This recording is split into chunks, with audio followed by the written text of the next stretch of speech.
All right, beautiful morning, 5th of September 2024.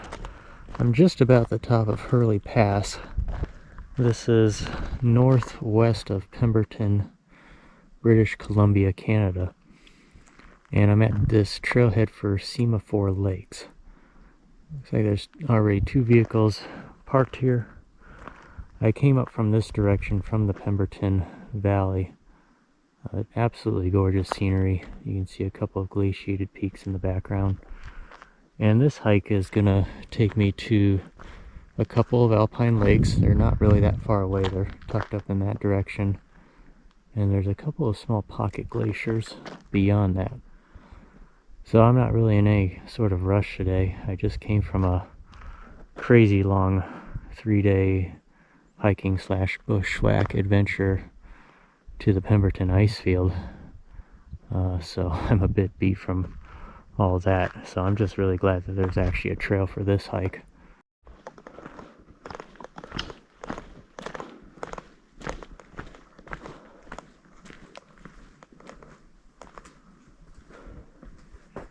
I was really hoping for a map, but I guess there's not.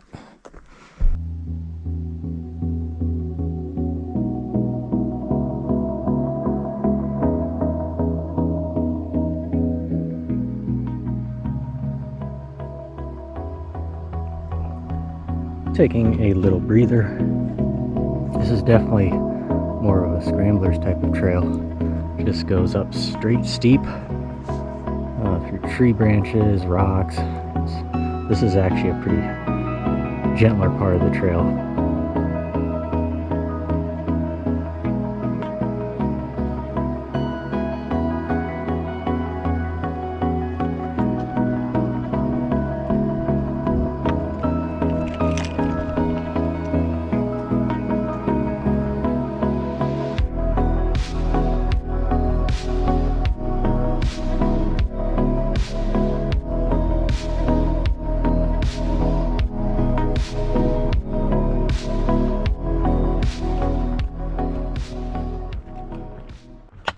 Coming up to the first lake.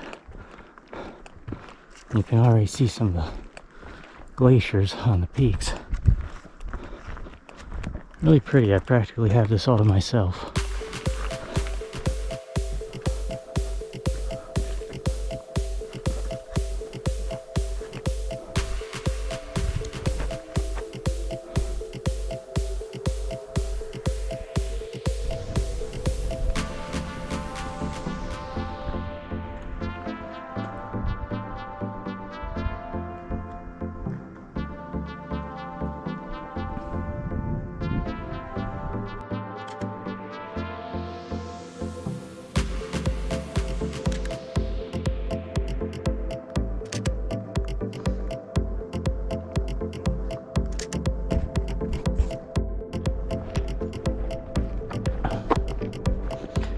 I love hiking in the month of September. I wish it could never end.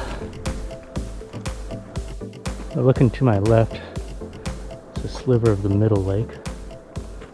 And that's the trail to loop it around back to where I was at the junction below. Little outhouse and a bear canister.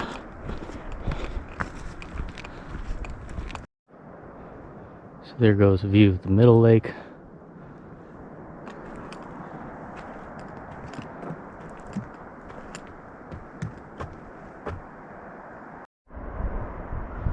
Right center of the screen is where you can see the outflow of all the runoff from the glacier. Absolutely humongous raging stream going over the cliffs. I'm going to try to go for this first peak here. I don't remember the names of these peaks. They're all train and locomotive related. Same with the glaciers. They all have a name relating to that theme. But this first peak here, I'll have to see. It might be doable. It looks kind of intimidating at the moment. There's a peak way behind there. It's got one of those green communication towers. I see them all over BC. I don't remember what you call them. these tall green kind of phallic looking structures. So, and this peak here is about 500 feet higher than that peak. So we'll see how the day goes. If I don't make it all the way up there, I can just drone fly it. Well, a little bit far down below there, I see what looks like it could be the upper lake. Totally different color to it. The peaks look pretty dry from the south faces. I'm sure a number of these have little isolated glaciers on the other side of them.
Okay, this part wasn't terrible, but if it is wet, this is almost dang near impossible to scale.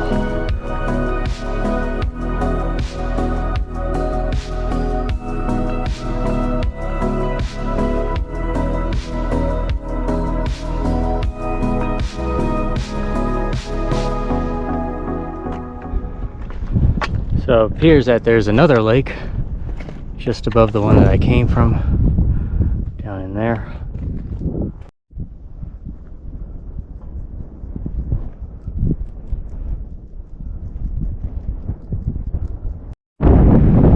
So now we've climbed up to the top here along the ridge.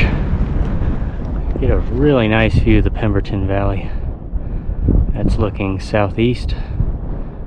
It's a glaciated peak way off yonder that way. I wonder if that's either Ski Hist Mountain or Mount Breckenridge.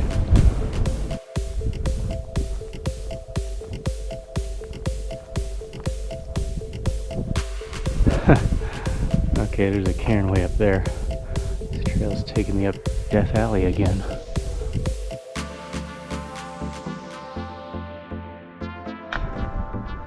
There's just kind of a rocky area before I start the final leg of the ascent. Cute little mini Inukshuk. A couple areas in here where there's some pink sand.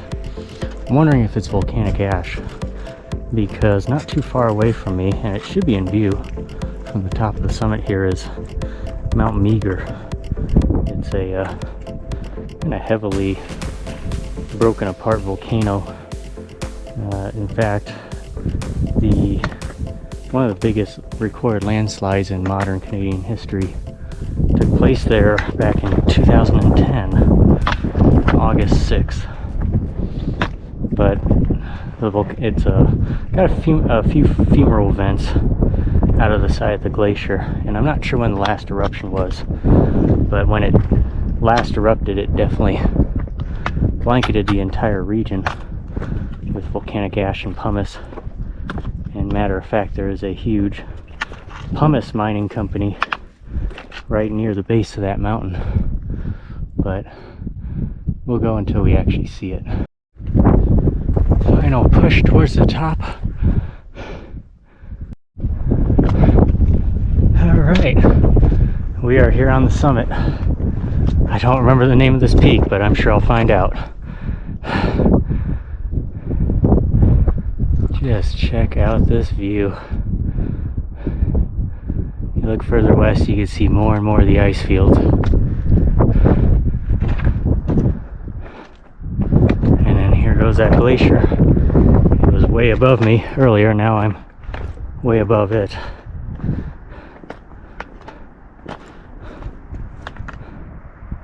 That one's calving a little bit with a new tarn down below.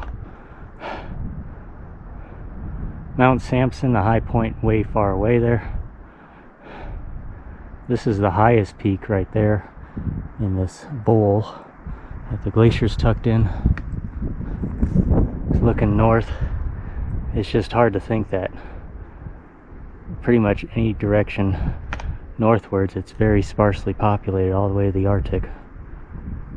Just kind of a weird thing to think about. And then here, looking eastwards, Pemberton Valley in view there, towards Garibaldi. Oh, you could even see a very distant view of the Tantalus Range.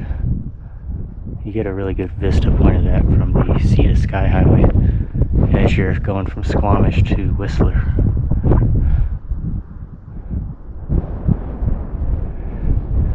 And there goes Overseer Mountain, the highest one there. Overlooks a grand view of the Pemberton ice field. I did that peak 2 years ago, literally from the Lillooet River Valley all the way up to the ridge and to the summit. That was perhaps the hardest thing I'd ever done in my entire life. And it wouldn't have been so hard if it wasn't so steep and so much of the typical coast mountain bushwhack, which every single little square inch of real estate is occupied by lichen, moss, the sloped willows, and the Devil's Club. Those are two notorious plants that I absolutely hate having a bushwhack through. But I had to do that 3-day adventure.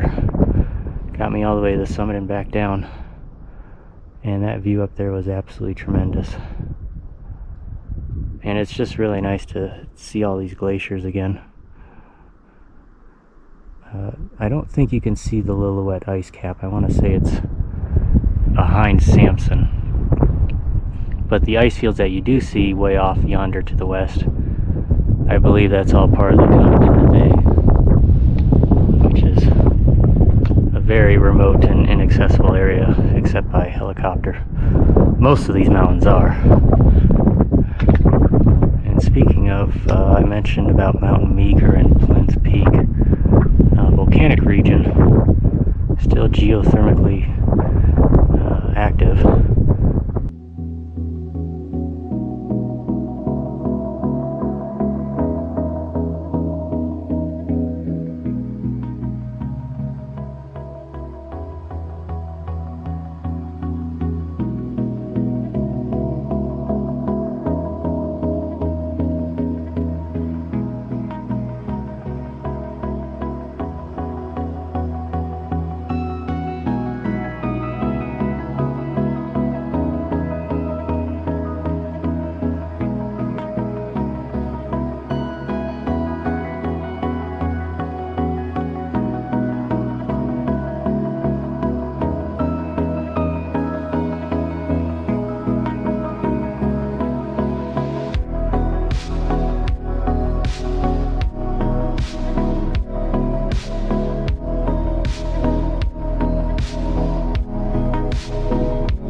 last look there at Overseer Mountain. The huge glacier that comes out, I think that's South Creek, across the valley. The braided Lillooet River. I tell you, if I ever have a daughter, I think her name's gonna be Lillooet. I think that's a really pretty name, and it reminds me of such a really pretty place. There's no other mountain range that I've hiked in that gives me so much euphoria as the Pacific Coast Ranges of British Columbia. For one, this mountain range is extremely immense and long. It starts just north of Vancouver and goes practically to the Yukon border. So size-wise, it is about 1.25 times larger than the state of Colorado.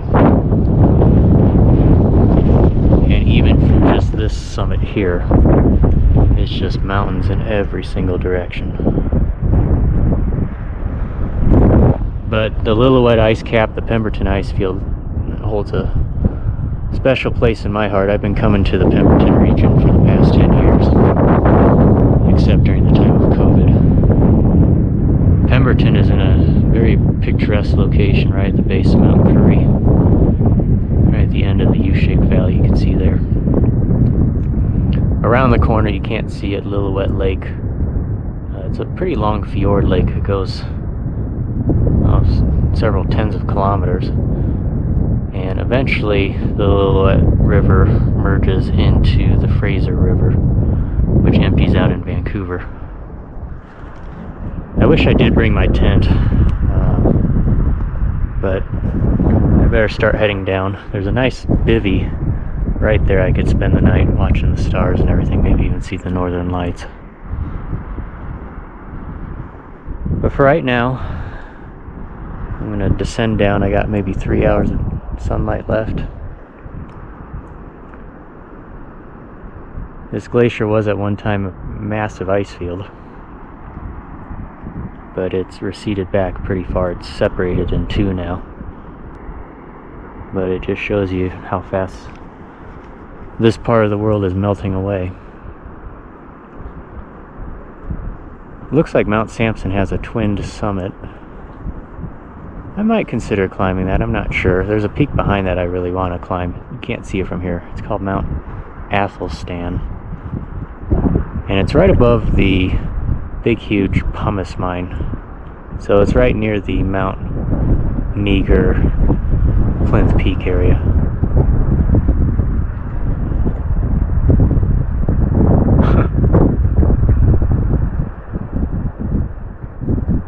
I'm wondering if those are people. They're not moving. It almost looks like two people standing on that place.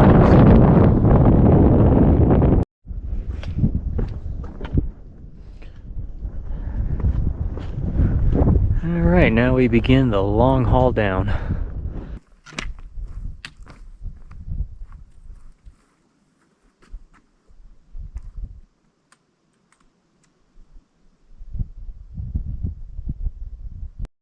So these rocks are south facing and they have glacial striations pointing this way.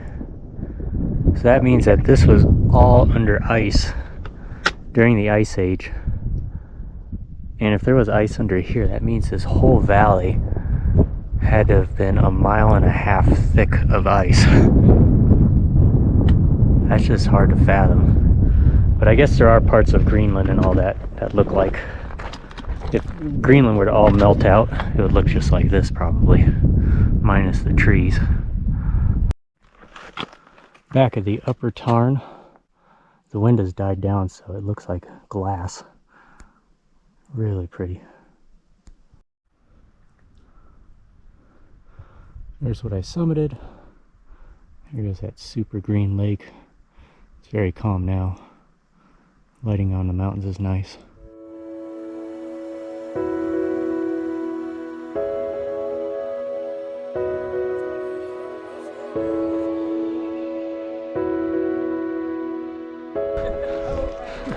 Hello. How's it going? Good.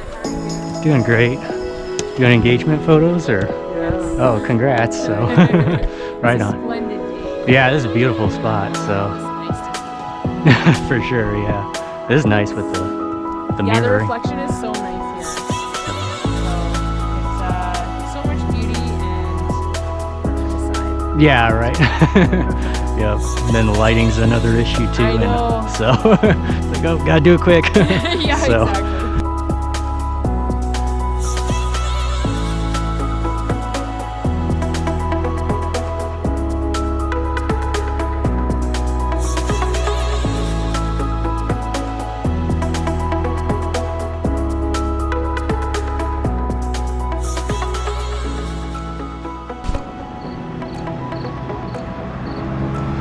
Now I'm back in Pemberton. I'm gonna stop across the way at McDonald's, get me some poutine. But in the meantime, they didn't have what I wanted at the other co-op, so I'm gonna stop here at the Petro and see if they have what I need here. Hi, sorry to keep you waiting. Are you collecting points in the app? No, I'm not. Okay, sure. What can I get for you? Yeah, just one order of poutine. One order of tea? Of poutine. Oh, a poutine. Yeah, Okay. That's everything? that'll be it. Yep. Okay, sure. Last window, please. Thank you. All right, thank you. Thank you. Nice quiet evening. And I got myself at McDonald's. You know you're in Canada because you can only get poutine at the McDonald's here. Oh, that looks good.